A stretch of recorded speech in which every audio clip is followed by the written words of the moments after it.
Assalamualaikum warahmatullahi wabarakatuh. Perkenalkan, nama saya Hanum Afrianti dengan nomor induk mahasiswa 2104125118. Saya dari jurusan Budidaya Perairan. Praktikum saya hari Rabu, sesi 3, kelompok 3, asisten dosen Kak Hutri Alifah.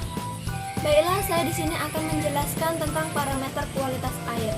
Sebelum kita memasuki parameter kualitas air, terlebih dahulu kita harus tahu apa itu pengertian dari kualitas air.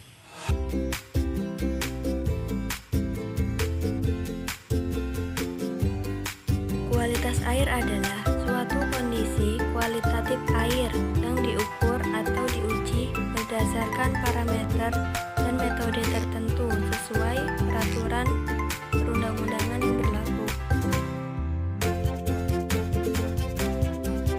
Pengujian yang dilakukan terhadap parameter kualitas air meliputi parameter fisika, kimia, dan biologi. Parameter fisika terdiri dari suhu, kecerahan, kekeruhan, kedalaman, dan kecepatan arus.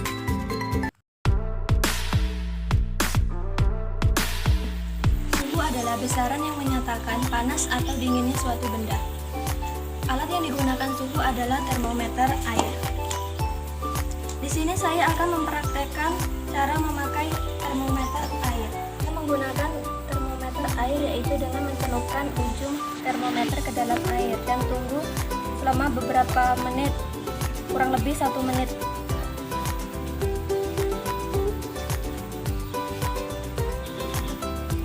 Dan kita lihat suhu air kurang lebih 29 derajat Celcius.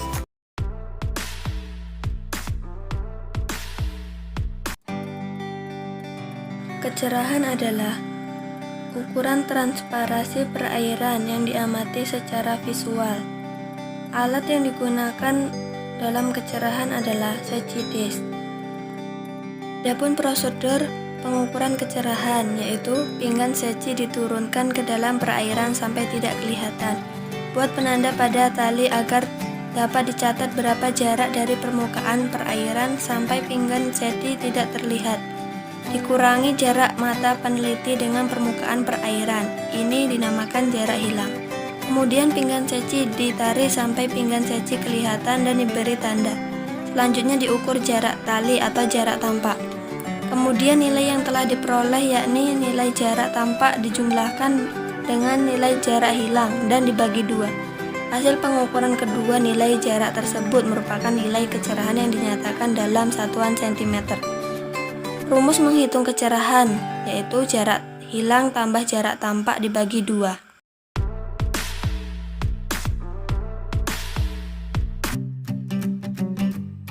Kekeruhan adalah ukuran yang menggunakan efek cahaya sebagai dasar untuk mengukur keadaan air baku dengan skala NTV.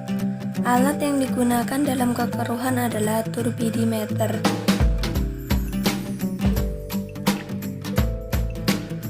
Prosedur pengukuran kekeruhan yaitu masukkan sampel air ke dalam kupat dan dilap dengan tisu. Bandingkan sampel dengan larutan standar yang mendekati warna air sampel. Tekan tombol on pada turbidimeter yang telah dikalibrasi. Masukkan kuvat ke dalam turbidimeter dan menekan tombol read hingga muncul sip atau sampel in process dan tunggu selama 25 detik. Selanjutnya nilai kekeruhan akan terlihat pada layar dan catat hasil tersebut. Keluarkan kuvat dari turbidimeter dan tekan tombol off.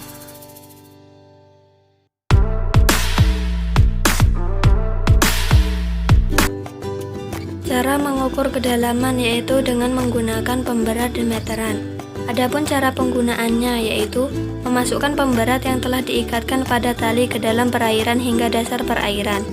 Tali diberi tanda pada permukaan perairan. Ukur panjang tali yang telah diberi tanda hingga pemberat. Catat nilai kedalaman perairan tersebut.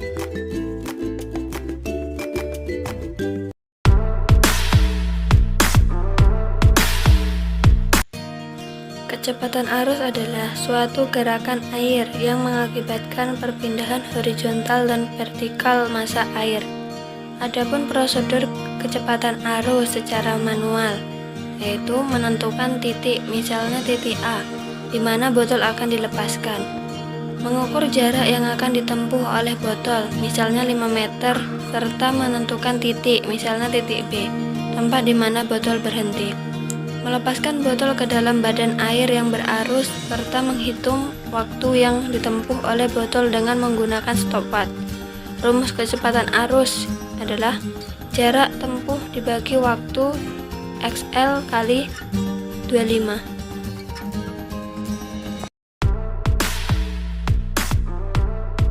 Selanjutnya yaitu pH. pH adalah derajat keasaman yang menyatakan tingkat keasaman atau kebasahan yang dimiliki suatu larutan. Alat yang digunakan adalah pH indikator atau kertas lakmus. Ini dia alatnya. Cara penggunaan kertas lakmus yaitu mencolokkan ke dalam air kurang lebih 20 detik.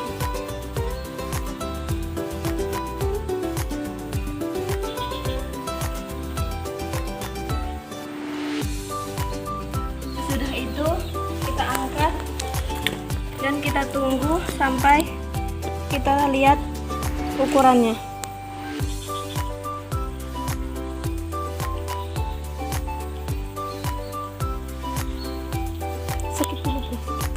Di sini kita lihat yaitu pH dari suatu kolam ini 5. pH-nya 5, yaitu bisa disebut dengan asam.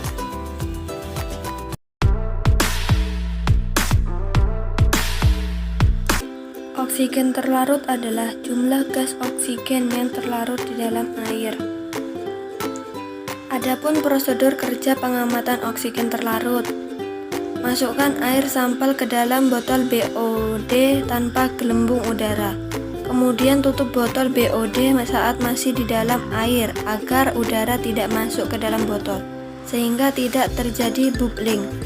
Tambahkan 2 ml larutan MnSO4 dan 2 ml NaOH plus Ki hingga terbentuk endapan coklat. Selanjutnya tambahkan larutan H2SO4 sebanyak 4 ml hingga endapan hilang dan berubah menjadi warna kuning tua. Lalu pindahkan larutan ke dalam Erlenmeyer sebanyak 50 ml. Kemudian tambahkan 1-2 tetes omilum hingga terbentuk warna biru gelap. Selanjutnya titrasi dengan menggunakan burut yang telah berisi tiosulfat 0,025 N hingga berubah menjadi bening atau jernih. Kemudian catat mililiter tiosulfat yang terpakai dan masukkan ke dalam rumus. DO sama dengan A kali N kali 8 kali 1000 dibagi V kurang 4, di mana DO adalah oksigen terlarut, A adalah volume titrat Na-tisulfat, N adalah normalitas larutan tiosulfat, V adalah volume botol Winkler.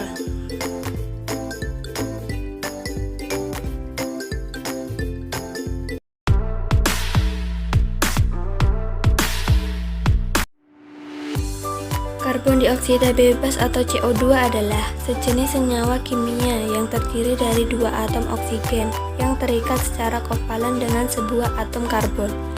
Adapun prosedurnya yaitu masukkan air sampel ke dalam Erlenmeyer dengan hati-hati.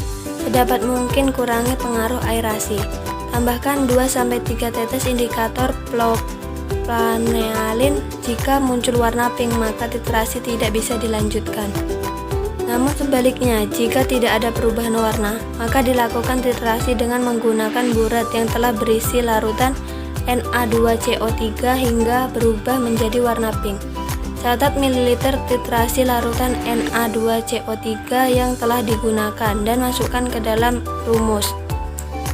Rumusnya adalah karbon dioksida sama dengan A kali N kali 22 kali 1000 dibagi V, di mana A sama dengan volume titran Na2CO3 yang terpakai, N sama dengan normalitas larutan V sama dengan volume sampel.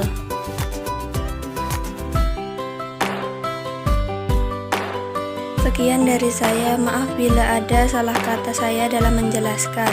Mohon kritikan dan arahan dari kakak-kakak. Jangan lupa like, comment, and subscribe. Assalamualaikum warahmatullahi wabarakatuh. Sekian, terima kasih.